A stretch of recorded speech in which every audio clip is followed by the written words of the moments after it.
Hello YouTube, it's Borzud and I'm back with a video review taking a look at Kingdom Ultra Magnus. As you can imagine, this is a figure that I've been wanting to get for a while, especially when it was announced last year.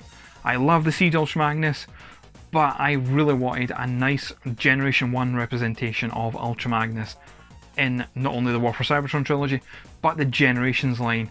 And we finally have it with this figure.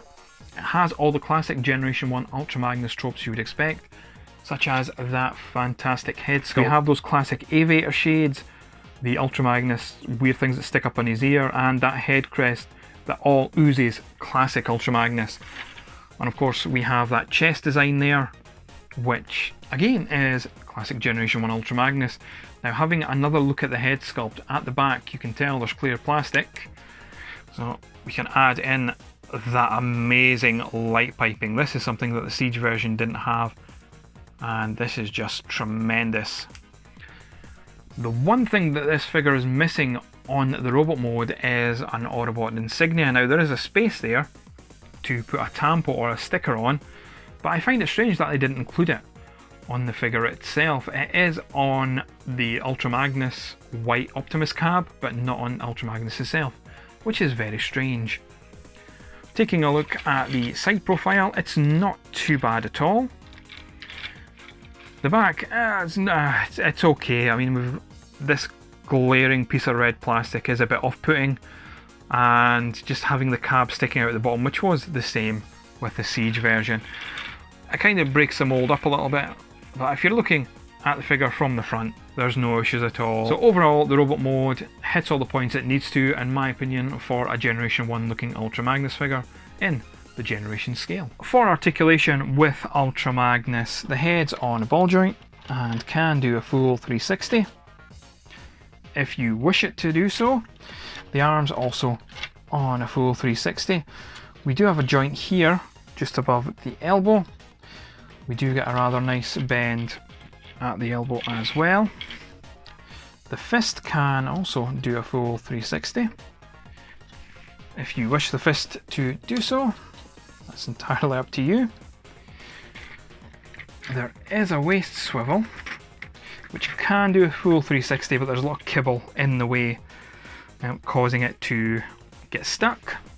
The leg itself has a lovely ratchet and a decent amount of articulation on it. We do get a relative high bend at the knee, and there is an ankle tilt as well.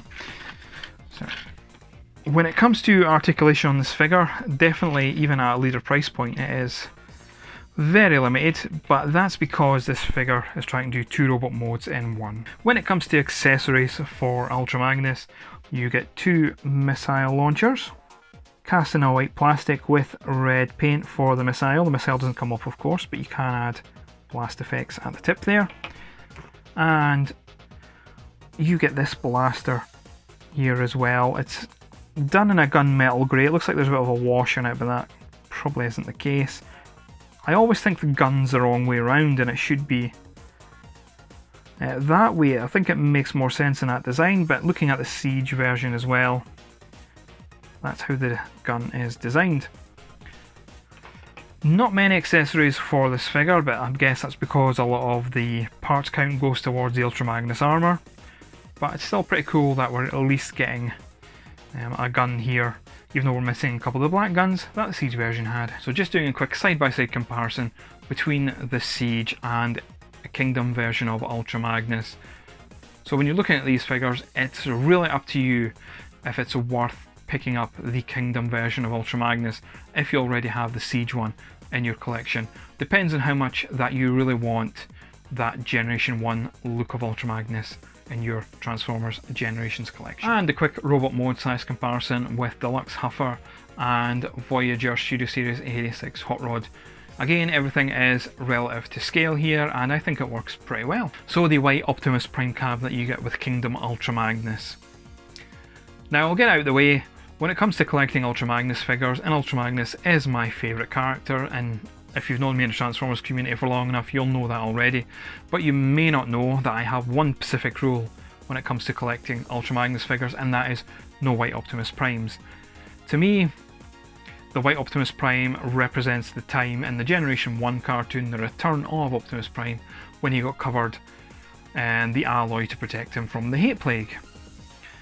I do get that this is homaging the Generation 1 design of the figure that came with the white Prime cab, right down to the way the head sculpt is painted. But for me, Ultra Magnus is that character we see in the Transformers movie at first and the Generation 1 cartoon. He's never ever been a white Prime, in my eyes anyway. Now obviously Generation 1 and IDW have this version of Ultra Magnus and that's fine, but it's just not for me. As a robot mode on this figure, however, I don't feel it works well because of this sort of breakup of design with the cab in the front and that crotch piece there. It just doesn't work, it's too jarring how it breaks up.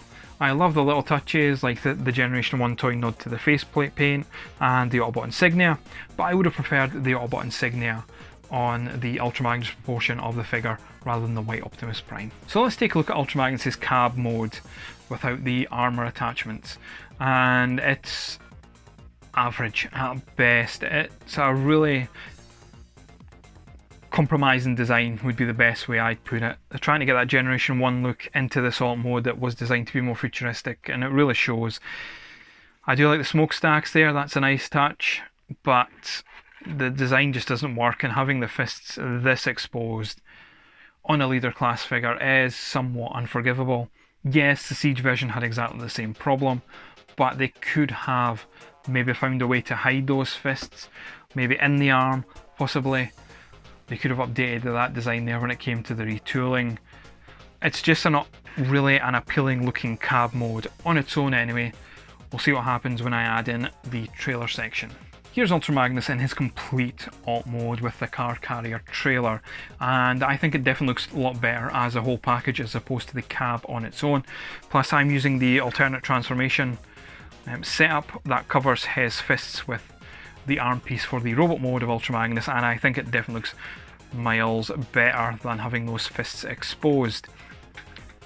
The design is definitely cool, very much like the Generation 1 alt mode, and I do like the way the wheels have been done. Yeah, we've got those strange wheels at the front, but we have matching wheels at the back. I would have preferred if they just went with all those wheels instead of these funky wheels at the front here, but once you do have that trailer attached to the alt mode, it definitely does improve it, especially when using the alternate transformation option by covering the fists there in the alt mode itself. And for an alt mode size comparison, here's Ultra Magnus with Kingdom Huffer and the Siege Thundercracker figure. Again, I think it scales absolutely fine. My final thoughts on Kingdom Ultra Magnus. When it comes to the robot mode, I think they've done a wonderful job on this mode. The redesigned head sculpt with that fantastic light piping really shows off those classic Magnus Aviator shades. The resculpting of the chest again does what should and gives it that look and feel of Generation 1 Ultra Magnus in the generation scale. And he does scale brilliantly in robot mode with your War for Cybertron trilogy figures as well as the Studio Series 86 line. The only thing that's really missing from the robot mode is that Autobot Insignia on Ultra Magnus's shoulder, but that can easily be remedied with a repro label or some other type of third-party Transformers Autobot sticker. The robot mode really falls short here, in both the white cab mode on its own and also with the tractor trailer combined, although when they are combined together it definitely does look better. With the Siege version of this mold you could get away with some artistic choices, but as this is meant to invoke the Generation 1 Ultra Magnus figure in alt mode, it definitely does not do that. It's more like an RID hybrid alt mode than a dedicated Generation 1 look. Would I recommend you pick this up? If, like me, you're an Ultra Magnus fan, then of course I would 100% recommend you pick it up. But if you like the character but already have the Siege version and you're happy with that in your War for Cybertron trilogy, or just your Generations line collection as a whole, then I really wouldn't pick up this figure. There's not enough new here, really, in all honesty, to make you want to buy this figure. If you don't need that Generation 1 look. If you need that Generation 1 look, then yes, this is a must buy. Alright folks, that's my final thoughts and my review on Kingdom Ultra Magnus. Is this a figure that you want to buy and have in your collection? Let me know in the comment section below. Thanks very much for watching, and I'll see you again soon with another video.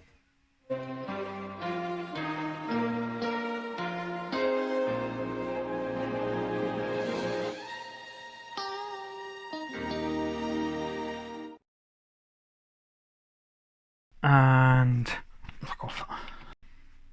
It is going fast, mind you. So the white Optimus Prime cab for Ultra Mag. Fuck off. 5, 4, 3, 2, 1.